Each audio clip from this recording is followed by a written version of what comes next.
दर्शकवृन्द नमस्कार। कार्यक्रम कोभिड हटलाइनको यो विशेष श्रृङ्खलामा तपाईहरू सम्पूर्णलाई हार्दिक स्वागत छ। म किशोर निरोला। दर्शकवृन्द, हामी यस कार्यक्रममा तपाईका विभिन्न समस्या गुनासा तिनको समाधान र सम्बन्धित निकायसँग समन्वय गर्दै मध्यस्थकर्ताको रूपमा, पुलको रूपमा, सेतुको रूपमा काम गर्दै आएका छौँ र आज पनि विभिन्न खालका सार्वजनिक महत्त्वका समसामयिक विषय र केही तपाईले पठाउनुभएका गुनासा र जिज्ञासाहरू लिएर कार्यक्रममा उपस्थित भएका छौँ। हामी हरेक दिन आइतबारदेखि शुक्रबारसम्म 12:30 बजी र शनिबारको दिन 11:30 बजी यो कार्यक्रम लिएर उपस्थित हुने गरेका छौँ र हामीलाई यो सहयात्रामा साथ दिइरहेको छ नेपाल दूरसञ्चार प्राधिकरणले। दर्शकवृन्द, आजको कार्यक्रममा प्रवेश गर्नुभन्दा अगाडि तपाईले गुनासो र सम्पर्क गर्ने सम्पर्क माध्यमहरू यति बेला तपाईलाई प्रस्तुत गर्दैछौँ। कार्यक्रम कोभिड हटलाइनमा कोरोना भाइरस कोभिड-19 का कारण सिर्जना भएका विभिन्न समस्या वा गुनासो राख्नका लागि सम्पर्क माध्यमहरू: फोन, एसएमएस र भाइबरका लागि 98 427 49 075, Facebook NTV response, email ntvcovid19response@gmail.com।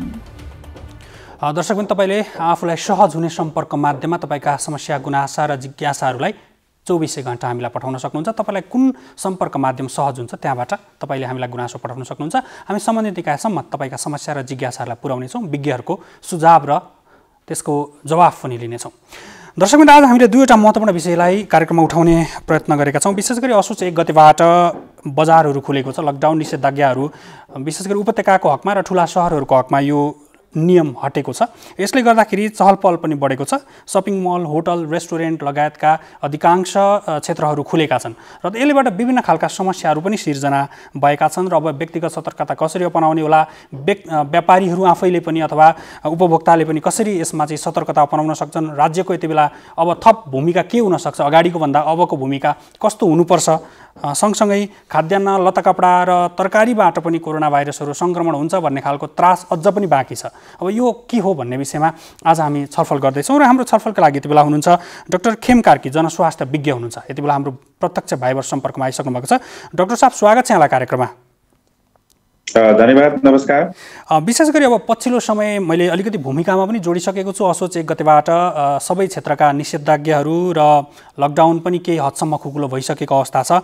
अब यति बेलाको अवस्थामा हामीले जुन भन्दै आएको सेनिटाइजरको प्रयोग गर, हात पटक पटक धौ, मास्क चाहिँ अनिवार्य प्रयोग गर, सामाजिक दूरी कायम गर भनिरहँदाखेरि यी कुराहरू बाहेक अब लकडाउन निषेधाज्ञा हटिसकेको अवस्थामा व्यक्तिले अब कस्ता खालका सतर्कताहरू अबको दिनमा चाहिँ अपनाउनु पर्छ होला, यहीँबाट सुरु गरौँ। पहिलो कुरा चाहिँ सबै नागरिकहरूले के बुझ्नु पर्यो भने बन्दाबन्दी खुल्नु भनेको चाहिँ यो कोरोनाको संक्रमणको जोखिम चाहिँ बढ्नु हो भन्ने कुरा बुझ्नु पर्यो। कोरोनाको संक्रमण जति हामीले चाहिँ यो मोबिलिटी बढायौँ अथवा चाहिँ मानिसहरूको आवत जावत बढ्यो अथवा चाहिँ भेटघाट बढ्यो, भिडभाड भयो, त्यति नै कोरोनाको संक्रमण चाहिँ बढ्छ भन्ने कुराहरूमा चाहिँ हामी सचेत हुनु पर्यो। अहिले के देखियो भने बजारमा चाहिँ जति बेला हामीले चाहिँ बन्दाबन्दीलाई चाहिँ खुल्यो भनेर भन्यौँ, त्यस पछाडि चाहिँ बजारमा मास्क नलगाइकन निस्किने, एकदम भिडभाड गर्ने, पसलहरूमा जाँदाखेरि भिडभाड गर्ने खालको चाहिँ टेन्डेन्सी चाहिँ बढी भएको छ। यदि त्यस्तो भयो भने चाहिँ हाम्रो कोरोनाको संक्रमण एकदम बढेर जान्छ। त्यसैले कोरोनाको संक्रमण बढ्ने भनेको त एक व्यक्तिदेखि अर्को व्यक्तिको दूरी कायम नगरिकन हामीले बोल्ने र उनीहरूसँग चाहिँ हामी सम्पर्कमा रह्यौँ भने हाम्रो चाहिँ सासमा भएको, थुकको छिटामा भएको, हाम्रो बोल्दाखेरि अथवा सास फेर्दाखेरि चाहिँ यो कोरोनाको भाइरस भएको थुकको छिटाहरू जाने हो र त्यसबाट सर्ने हो। त्यसो भएको हुनाले चाहिँ हामीले चाहिँ भिडभाडमा नजाने र भिडभाडमा जानु पर्यो भने चाहिँ मास्क लगाउने र त्यस पछाडि भिडभाडबाट आउँदाखेरि चाहिँ आफ्नो घरमा आउँदाखेरि पनि सेनिटाइजरहरूको प्रयोग गर्ने, हात धुने। खास गरी त महत्त्वपूर्ण कुरा त के हो भने कुनै पनि ठाउँबाट, बजारबाट आइसकेपछि, बाहिरबाट आइसकेपछि अथवा नयाँ वस्तु छोइसके पछाडि चाहिँ हात धुने बानी बसाल्नुपर्छ। त्यसैले अब हामीले त हाम्रा जीवनशैलीहरूमा परिवर्तन गर्नु पर्यो। हिजोको भन्दा फरक ढङ्गले चाहिँ जीवनशैलीहरू चाहिँ अपनाउन सक्ने हुनु पर्यो।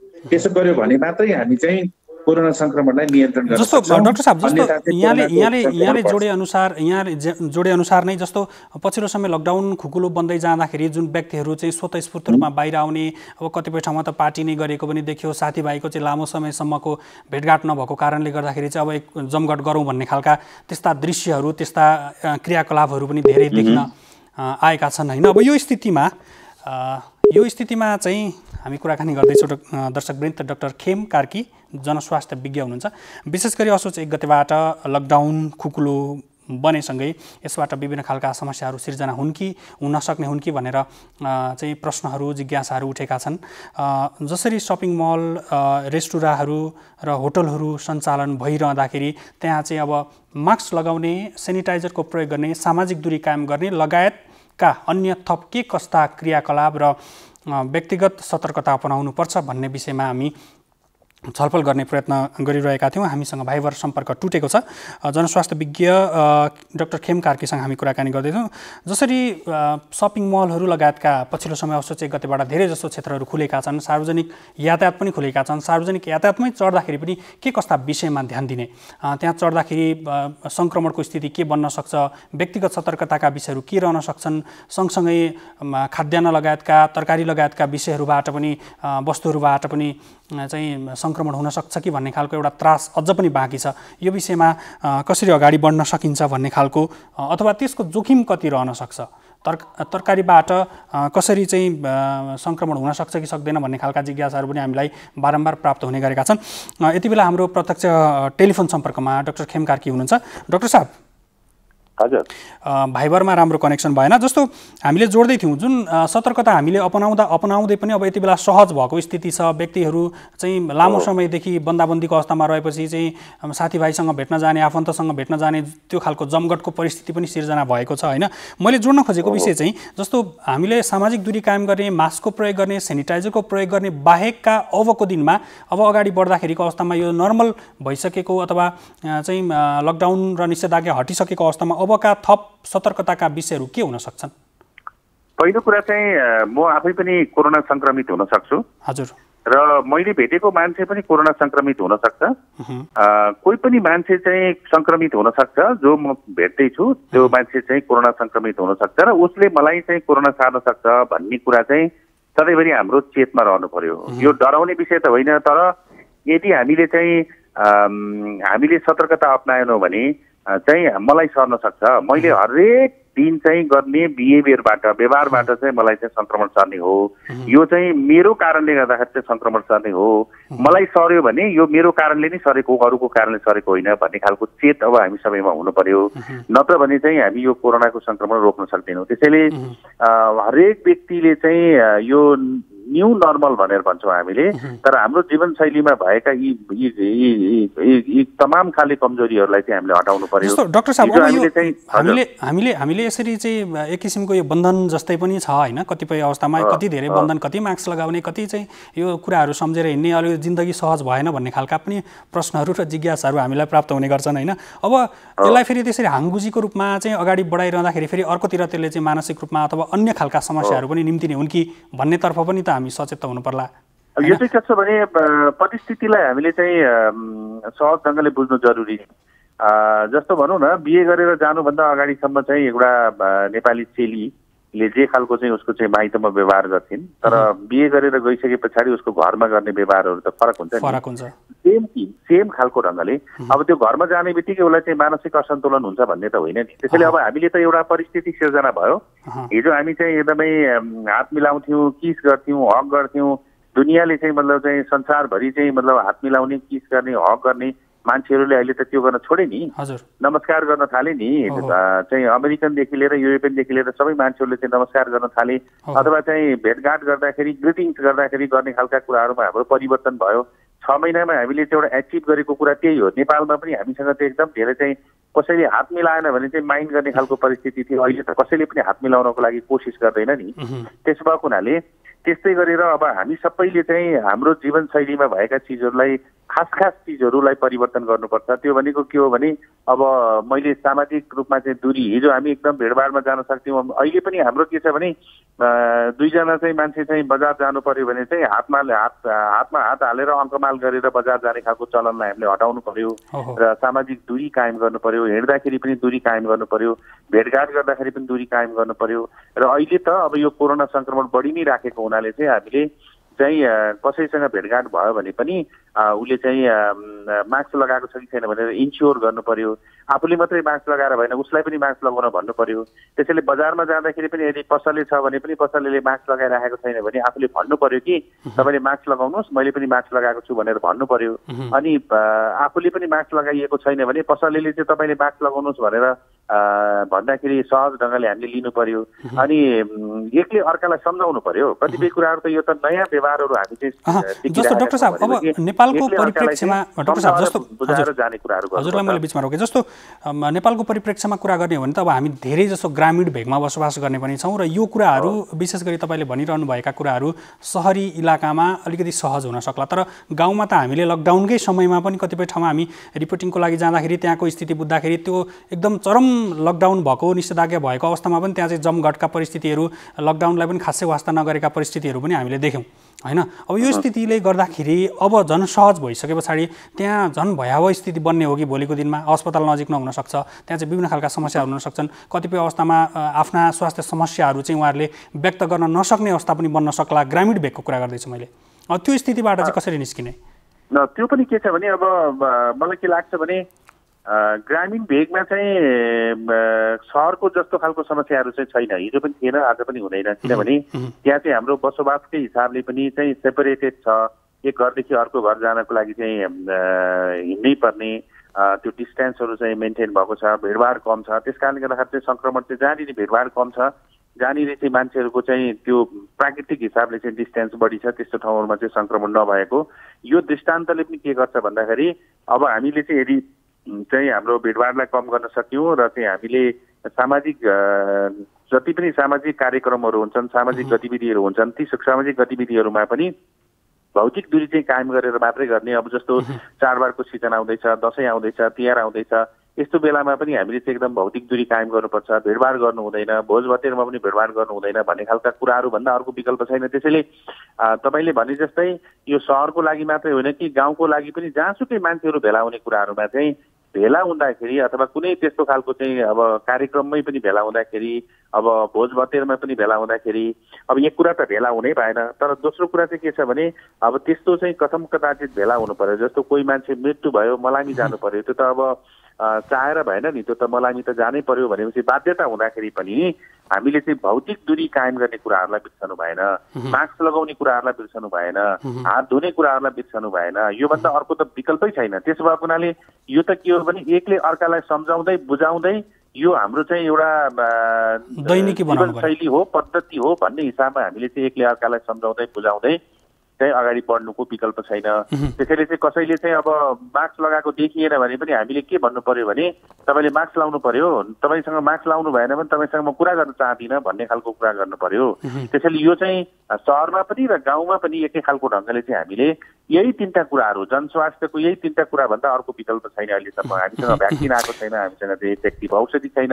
त्यसो भएको हुनाले चाहिँ हामी चाहिँ कोरोना सङ्क्रमण नहोस् भन्नका लागि गरिने गतिविधिहरूमा नै हामी सबैले चाहिँ ध्यान दिनुपर्छ।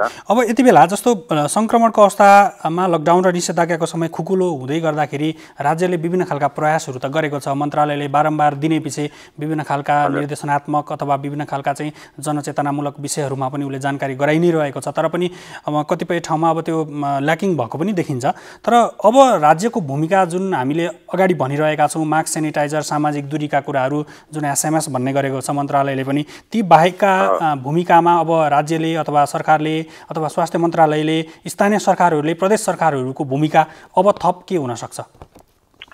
अब त के हो भने यो कोरोना सङ्क्रमण चाहिँ बढ्दै जाने खालको चाहिँ जुन खतरा चाहिँ बढेको छ, अब हामी लामो समयसम्म 5-6 महिनासम्म हामीले चाहिँ बन्दाबन्दी गऱ्यौँ, कर्फ्यू नि आदेश जारी गऱ्यौँ र जहाँनिर चाहिँ सङ्क्रमणको दरहरू बढ्यो त्यहाँनिर हामीले निषेधाज्ञा जारी गऱ्यौँ। अहिले पनि हामीले चाहिँ 500 भन्दा बढी चाहिँ एक्टिभ केसेसहरू भएको ठाउँमा चाहिँ अलि सतर्कता अपनाउने, त्यसपछि सबै खालको चाहिँ यो सामाजिक आर्थिक गतिविधिहरू चाहिँ सञ्चालन नगर्ने अझै पनि रेस्ट्रिक्सनहरू त छ नि। कलेजहरू चाहिँ बन्द गरेका छौँ, स्कुलहरू बन्दै गरेका छौँ, कुनै पनि चाहिँ त्यस्तो खालको ठुल्ठुलो सभा सम्मेलन नगर्ने, भोज भतेरहरू नगर्ने भन्ने खालका कुराहरू पनि रेस्ट्रिक्सनका कुराहरू त छँदैछन्। त्यसैले अब के हो भने स्थानीय सरकारले पनि जनचेतनामा एकदमै ध्यान दिनु पर्यो। चेतना अभिवृद्धि गर्ने कुराहरू हो। हरेक व्यक्तिले चाहिँ यो जति बेलासम्म चाहिँ यो बानी बसाल्दैन, सामाजिक दूरी कायम गर्ने, मास्क लगाउने, त्यस पछाडि चाहिँ सेनिटेसनको चाहिँ यो पटक पटक हात धुने अथवा सेनिटाइजरको प्रयोग गर्ने कुराहरूलाई हामीले एउटा स्थानीय सरकारले चाहिँ एउटा अभियानकै रूपमा लिएर जानु पर्यो र स्थानीय सरकारसँग अहिले शिक्षकहरू हुनुहुन्छ, स्वास्थ्य कर्मीहरू हुनुहुन्छ र अरू पनि समाजका प्रतिष्ठित गण्यमान्य व्यक्तिहरूबाट चाहिँ यो चेतना अभिवृद्धि गर्ने कुराहरूमा र चाहिँ गाउँ गाउँमा एउटा वाच ग्रुप बनाउने कि यस्तो खालको चाहिँ व्यवहार परिवर्तन गर्ने कुराहरूमा चाहिँ सहयोग गर्ने खालको चाहिँ समूहहरू बनाउने र व्यवहार परिवर्तनमा लाग्ने खालको कुराहरूभन्दा अर्को विकल्प छैन। त्यस पछाडि अब जो मान्छे सङ्क्रमित भयो, सङ्क्रमित भएका व्यक्तिहरूलाई हामीले चाहिँ समाजबाट चाहिँ अरूलाई सङ्क्रमण हुन नदिनको लागि उनीहरूलाई चाहिँ छुट्याएर राख्ने, आइसोलेसनमा छौँ हामीले, आइसोलेसन गरेर राख्ने अथवा अस्पताल चाहिँ ल्याउने, अस्पतालमा लक्षण चिन्हहरू भइसक्यो भने अस्पतालमा लिएर आउने, अस्पतालमा उपचार गर्ने, यो खालको कुराहरूमा हामी लाग्नु पर्दछ र सरकारले अहिलेसम्म चाहिँ जसलाई कोरोना सङ्क्रमण भएको छ त्यो कोरोना सङ्क्रमण भएका व्यक्तिहरूलाई सम्पूर्णलाई उपचार गरेको छ र उपचार गरिराख्छ, किनभने यो संवैधानिक हिसाबले चाहिँ सरकारले चाहिँ प्रतिबद्धता जारी गरेको विषय भएको हुनाले जो मान्छेलाई चाहिँ सङ्क्रमण हुन्छ र ऊ लक्षणयुक्त हुन्छ, अस्पतालमा उपचार गर्नुपर्ने भयो, त्यस्तो व्यक्तिहरूलाई चाहिँ हामीले उपचार गरिरहेका छौँ। तर यो एकदमै धेरै सङ्ख्यामा चाहिँ सङ्क्रमण बढ्दै गयो भने अहिले हामीसँग भएको चाहिँ स्वास्थ्यको प्रणालीसँग भएको स्वास्थ्यका चाहिँ अब बेडैदेखि लिएर अस्पतालहरू नै सबै भरिए भने चाहिँ अब हामीलाई उपचार गर्नको लागि कठिन हुन्छ। त्यसो भएको हुनाले चाहिँ जनस्वास्थ्यको हिसाबले हामीले चाहिँ सङ्क्रमण हुन नदिनको लागि चाहिँ बढी प्रयत्न गर्नुपर्छ। जति धेरै सङ्क्रमण भयो र जति धेरै मान्छेहरू अस्पतालमा आउने स्थिति बन्यो त्यति धेरै चाहिँ हामी चाहिँ राज्यको तर्फबाट खर्च गर्नुपर्ने हुन्छ र त्यो राज्यको तर्फबाट खर्च गरिने भनेको त्यो फेरि घुमिफिरी त्यो हाम्रै पैसा खर्च हुने हो, जनताको पैसा खर्च हुने हो, नागरिकको पैसा खर्च हुने हो। त्यसो भएको हुनाले हामीले चाहिँ यो खर्चिलो विधिबाट जानुभन्दा र एकातिर खर्च हुने अर्कोतिर चाहिँ मृत्युको मुखमा पुगिने, मृत्यु हुने कुराहरूबाट रोक्नको लागि त हामीले चाहिँ त्यो सङ्क्रमणै हुन नदिन गरिने उपायहरूमा नै हामीले जस्तो डाक्टर साहब पछिल्लो समय सरकार र प्रदेश सरकारले चाहिँ खास गरी यो कामहरूमा लाग्नुपर्छ र सङ्घीय सरकारले चाहिँ उनीहरूलाई यो काम गर्नको लागि चाहिँ चाहिने चाहिँ क्षमताको कुराहरू, क्षमता अभिवृद्धिको कुराहरूदेखि लिएर स्रोत परिचालनको कुराहरूदेखि लिएर चाहिँ उनीहरूलाई नीतिगत हिसाबले चाहिँ सहजीकरण गर्ने कुराहरूमा लाग्नुपर्छ। जस्तो यो पछिल्लो समय हुन त यो अगाडिदेखि नै उठिरहेको विषय हो, तर अझै पनि त्यसमा चाहिँ दुविधाहरू र जिज्ञासाहरू र जोखिम छ कि भन्ने खालको विषय पनि रहन्छ। जस्तै सपिङ मल खोलिरहँदाखेरि, तरकारी बजार खोलिरहँदाखेरि, अन्य बजारहरू खोलिरहँदाखेरि चाहिँ बजारमा किनेका सामानबाट पनि मलाई सर्छ कि भन्ने खालका विषयवस्तु छन्। अब यो हुन त अब बाहिरतिर पनि अब कतिको यो प्रमाणित भइसकेको अवस्था हो, त्यो थाहा भएन। अब यहाँहरूले कतिको अध्ययन गर्नु भएको छ होइन, जस्तै लत्ता कपडा, तरकारी अनि अन्य खाद्यान्नबाट पनि यो चाहिँ सर्न सक्छ भन्ने विषय चाहिँ के हो खासमा? यो साँच्चैकै सर्छ अथवा सर्दैन? यो कुरा चाहिँ अब मान्छेहरूलाई चाहिँ अलिकति बढी चाहिँ यो मसिना कुराहरूमा हामी चाहिँ आउटलायर्सहरूमा चाहिँ बढी ध्यान दिएर यस्तो समस्या भएको हो।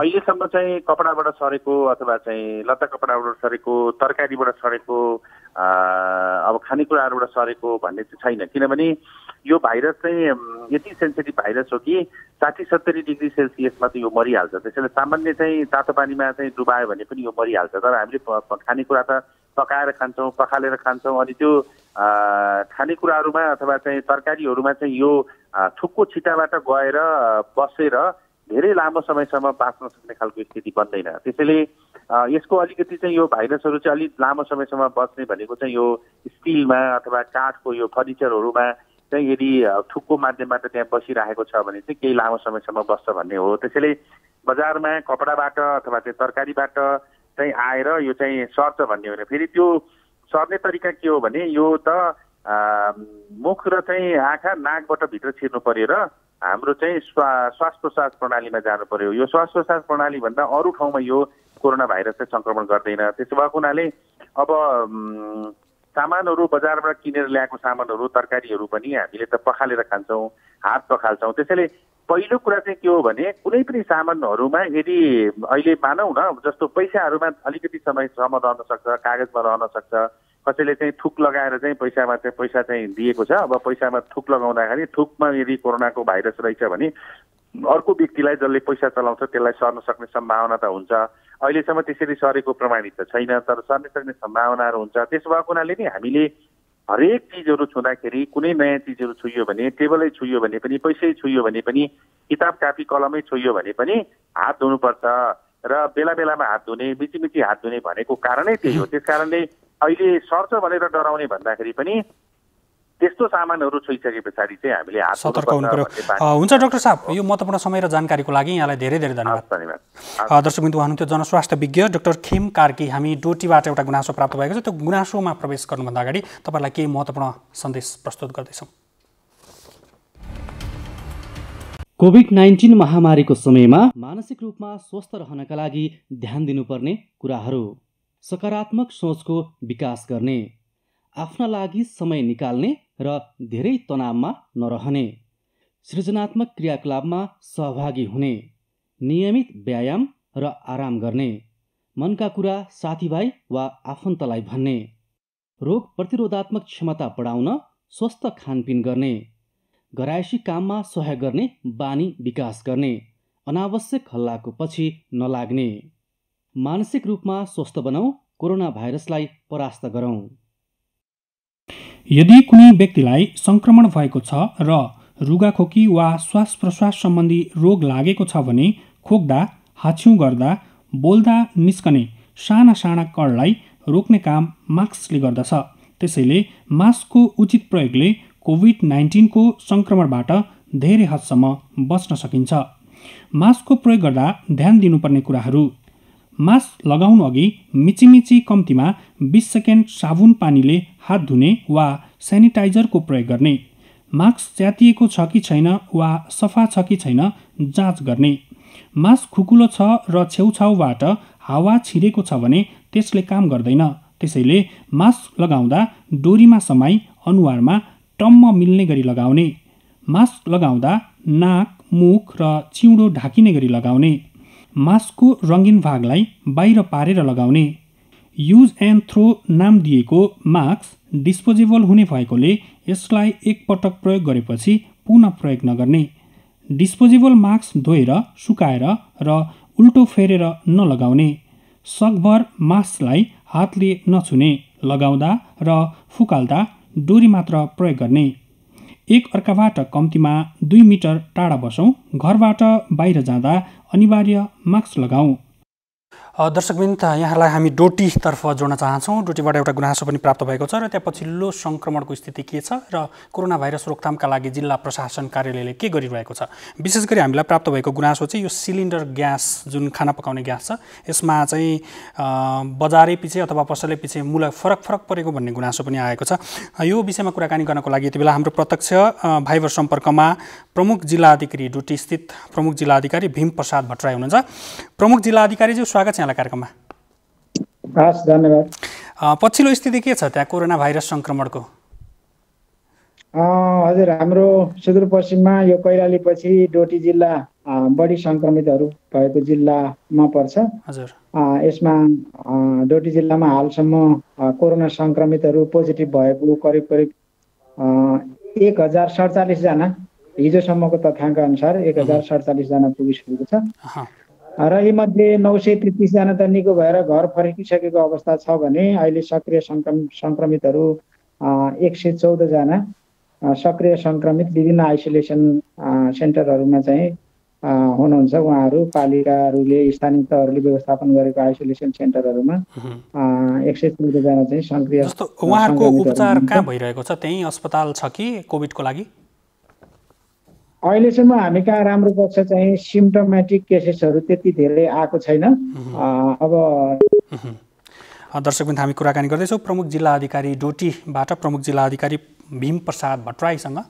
त्यहाँबाट एउटा गुनासो प्राप्त भएको थियो हामीलाई। डोटीको विभिन्न जिल्लाहरूमा डोटीका विभिन्न पसलहरूमा चाहिँ एलपी ग्यासको मूल्य चाहिँ फरक रहेको भनेर गुनासो पनि प्राप्त भएको थियो। सँगसँगै फेरि यति बेला जोडिसक्नु भएको छ प्रमुख जिल्ला अधिकारी भीम प्रसाद भट्टराई। हजुर, सक्रिय सङ्क्रमितहरूमध्ये अब सिम्टम देखिएको केसेसहरू चाहिँ हाम्रो जिल्ला अस्पतालमा पनि केही बेडहरू चाहिँ आइसोलेसन बेडहरू व्यवस्था गरेको छ। त्यसमा चाहिँ पठाउने गरेको केस छ भने अधिकांश चाहिँ एसिम्टोमेटिकै भएको, उहाँहरूको लक्षण खासै नदेखिएको भएर आइसोलेसन सेन्टरहरूमा नै बस्नु भएको छ र त्यो निर्धारित समय पुरा भइसकेपछि 14 दिनपछि हाम्रो स्वास्थ्य प्रोटोकल अनुसार चाहिँ नै घरमै क्वारेन्टाइनमा बस्ने पठाउने गरिएको छ। जस कोभिड-19सँग सम्बन्धित त्यस्ता ठुला समस्याहरू त्यहाँ छैनन्। जस्तो हामीलाई एउटा गुनासो प्राप्त भयो त्यहाँबाट, जुन यो खाद्यान्न लगायतका विभिन्न वस्तुहरूमा चाहिँ अलिकति चाहिँ मूल्यमा उतार चढाव भएको र पसल पछि फरक परेको भनेर विशेष गरी एलपी ग्यासको पनि विषयमा चाहिँ प्रश्नहरू उठेका छन् र अन्य खाद्यान्नहरूको पनि हामीलाई गुनासोहरू प्राप्त भएका छन्। तपाईँ आफै पनि चाहिँ अनुगमनमा निस्किनु भएको छ भन्ने खबर पनि हामीले प्राप्त गऱ्यौँ। के कस्तो पाउनुभयो? अब त्यो यदि त्यस्तो रहेछ भने तिनीहरूलाई कस्तो कारबाही अगाडि बढाइएको छ, अलिकति जानकारी गराइदिनु न। हजुर, हामीले अब बजार अनुगमनको कुराहरूलाई पनि हाम्रो साधन स्रोतले भ्याएसम्म समय भ्याएसम्म चाहिँ नियमित रूपमा अनुगमन गर्ने र कहीँ कतैबाट चाहिँ सूचना आउने बित्तिकै हामी आकस्मिक रूपमा पनि अनुगमनमा खटिने गरेका छौँ। म आफै पनि अनुगमनमा कहिलेकाहीँ समयले भ्याएसम्म चाहिँ बजार निस्कने गरेको छु। यो खास गरी चाहिँ अब हामीले विगत 2 हप्ता हामीले गएको भदौको 14 गतेदेखि 28 गतेसम्म निषेध आदेश जारी गरेका थियौँ।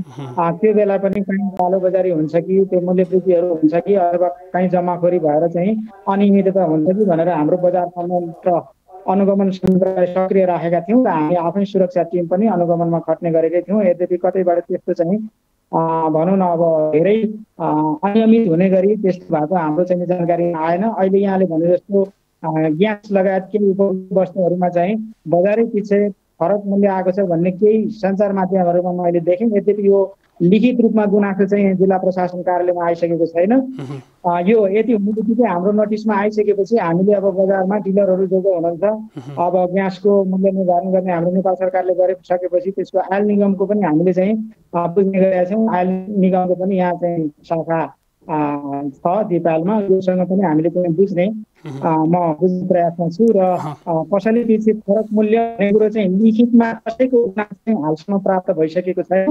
यद्यपि हामीले चाहिँ अब यो स्थानीय बजारमा चाहिँ स्थानीय चाहिँ सरकारको नगरपालिकाको पनि सहयोग लिएर, किनभने यो उपभोक्ता संरक्षण ऐनले बजार अनुगमनको पाटो चाहिँ स्थानीय तहहरूलाई दिएकोले उहाँहरूको पनि हामीले समन्वय गरेर हामीले गर्नुपर्ने सहयोग जिल्ला प्रशासनबाट दिनुपर्ने सुरक्षा हाम्रो प्रतिनिधि हाम्रो बजार संयन्त्रलाई चाहिँ हामी सक्रिय गराउँछौँ। जिल्ला प्रमुख जिल्लाधिकारीज्यू, हामीले त्यहाँ विभिन्न नगरपालिकामा पनि सम्पर्क गरेर त्यहाँका उपमेयरहरू विशेष गरी यो बजार अनुगमनको विषयमा चाहिँ उपमेयर बढी जिम्मेवार हुने भएकोले त्यो विषय पनि हामीले जानकारी गराइसकेका छौँ। त्यहाँ केही उहाँहरूले पनि गर्नुहोला। जस्तो तपाईँले हामीलाई केही प्राप्त भएन भन्दाखेरि चाहिँ जस्तो यो रकमकै विषयमा चाहिँ हामीलाई प्राप्त भएको जुन एलपी ग्यासको मूल्य 1500 रुपियाँमा चाहिँ बेचेको र अर्को पसलमा फेरि त्यही एलपी ग्यास चाहिँ 1600मा बेचेको भनेर हामीलाई गुनासो आएको थियो। अब यो विषय जुन तपाईँहरूलाई हामीले जानकारी गराइसके पछाडि पक्कै पनि यहाँहरूले अनुगमन गर्नुहुन्छ र तिनीहरूलाई कारबाही के हुन्छ त अब यो स्थितिमा? अब हामीले चाहिँ त्यसलाई कानुन बमोजिम कारबाही गर्छौँ। उहाँहरूले चाहिँ अब कति लिन पाउने हो पहिले त्यो कुरा हामी कन्फर्म हुनु पर्यो। कतिसम्म लिन मिल्ने हो उहाँले चाहिँ सरकारले तोकेको मूल्यमा अब ढुवानी भाडाहरू होला, लोन अनलोड होला, त्यसमा चाहिँ तोकिएको मूल्य कति हो र उहाँहरूले नाफा कति राख्नुपर्ने हो त्यो लिन पाउने भन्दा बढी लिनु भएको रहेछ भने चाहिँ हामी सम्बन्धित कानुन चाहिँ लगाएर उहाँहरूलाई चाहिँ जस्तो अब पछिल्लो समय अब चाडपर्व पनि अब बढ्दैछ नेपालमा, नजिकिँदैछ ठुल्ठुला चाडहरू पनि, जसको कारणले गर्दाखेरि खाद्यान्न लगायतका बजारहरूमा पनि यो क्रम त अब हरेक वर्ष हामीले भोग्दै आएका हौँ। अब यो विषयमा पनि तपाईँहरूले पक्कै चासो राख्नु भएको होला। त्योलाई दृष्टिगत गर्दै के छन् त्यस्ता तत्कालीन कार्यक्रमहरू, अनुगमनका कार्यक्रमहरू अथवा बजारका चाहिँ विभिन्न पक्षहरू हुन सक्छन् त्यहाँ, होइन? हजुर, हामीले चाहिँ योभन्दा अगाडि पनि एकचोटि नगरपालिकासँग बसेर चाहिँ हामीले संयुक्त रूपमा चाहिँ बैठक बसेर छलफल गरिसकेका छौँ। हाम्रो बजार अनुगमन संयन्त्रलाई चाहिँ सबै मिलेर स्थानीय सरकार र हामी जिल्ला प्रशासन कार्यालय र सम्बन्धित निकायहरू सबै मिलेर एउटा संयन्त्र पनि बनाइसकेको छ र त्यो संयन्त्रलाई चाहिँ सक्रिय गराउने, सकेसम्म नियमित रूपमा बजार अनुगमन गर्ने र कतैबाट सूचना आउने बित्तिकै आकस्मिक रूपमा पनि हामीले चाहिँ बजार अनुगमन गर्ने भनेर एउटा रुटिन बनाएर नै अगाडि जाने चाहिँ अस्ति हामीले चाहिँ एउटा छलफलमा गरिसकेका छौँ र अब त्यसलाई चाहिँ अब मिति तोकेर रुटिन बनाएर हामी बजारमा चाहिँ यो अनुगमन टोली परिचालन हुन्छ। हाम्रो पनि यहाँलाई विशेष अनुरोध छ, अब यो बिचमा जसरी गुनासाहरू प्राप्त भएका छन् ती गुनासाहरू निराकरण गर्न यहाँहरूको महत्त्वपूर्ण भूमिका हुन्छ भन्नेमा हामी विश्वस्त छौँ। यहाँको महत्त्वपूर्ण समय र जानकारीको लागि धेरै धेरै धन्यवाद। दर्शकबिन्दु, हुनुहुन्थ्यो डोटी स्थित प्रमुख जिल्ला अधिकारी भीमप्रसाद भट्टराई। विशेष गरी हामीलाई केही खाद्यान्नमा कालोबजारी भएको र मूल्यवृद्धि भएको भनेर गुनासो प्राप्त भएको थियो, त्यो विषयमा हामीले कुराकानी गर्दैथ्यौँ। सँगसँगै त्यहाँ कोरोना सङ्क्रमणको दृष्टिकोणबाट के कस्ता प्रयासहरू भएका छन् भन्ने विषयमा पनि प्रमुख जिल्ला अधिकारीसँग कुराकानी गरेका थियौँ। दर्शकबिन्दु, आजको कार्यक्रमको निर्धारित समय सकिन लागेको छ। कार्यक्रमबाट बिदा लिनुभन्दा अगाडि तपाईँले गुनासो र सम्पर्क गर्ने सम्पर्क माध्यमहरू तपाईँलाई यति बेला हामी प्रस्तुत गर्दैछौँ। कार्यक्रम कोभिड हटलाइनमा कोरोना भाइरस कोभिड-19 का कारण सिर्जना भएका विभिन्न समस्या वा गुनासो राख्नका लागि सम्पर्क माध्यमहरू फोन, एसएमएस र भाइबरका लागि 98 427 49 075, Facebook NTV response, email ntvcovid19response@gmail.com। दर्शकबिन तपाईले तपाईका समस्या र जिज्ञासाहरू यो सम्पर्क माध्यममा सम्पर्क माध्यममा 24 घण्टा पठाउन सक्नुहुन्छ। तपाईलाई कुन सम्पर्क माध्यम सहज हुन्छ त्यहाँ तपाईले पठाउन सक्नुहुन्छ। हामी त्यसको रेस्पोन्स गर्नेछौँ। हामी 24 घण्टा तपाईको गुनासो सुन्नको लागि तयार रहेका छौँ र हामी सम्बन्धित निकायसम्म पनि पुर्याउनेछौँ। आज हामीले दुईवटा महत्त्वपूर्ण विषयमा छलफल गर्यौँ। एउटा कालोबजारीको विषय जुन पछिल्लो समय डोटी जिल्लामा बढ्दै गएको थियो, हामीलाई गुनासो प्राप्त भएको थियो खाद्यान्नको विषयमा, र अर्को थियो विशेष गरी असोज 1 गतेबाट लकडाउन र निषेधाज्ञा खुकुलो बन्दै जाँदाखेरि व्यक्तिगत सतर्कता के कस्ता हुन सक्छन्, व्यापारीहरूकै पनि सतर्कताका विषय के हुन सक्छन्, राज्यले अब के गर्नुपर्छ, थप विषयहरू के कस्ता हुन सक्छन् भन्ने विषयमा हामीले छलफल गर्यौँ। आजको कार्यक्रमबाट म लगायत मेरो सम्पूर्ण युनिटलाई बिदा दिनुहोस्। तपाईँ जहाँ हुनुहुन्छ त्यहीँ सुरक्षित रहनुहोला र नेपाल टेलिभिजन पनि हेर्दै गर्नुहोला। नमस्कार।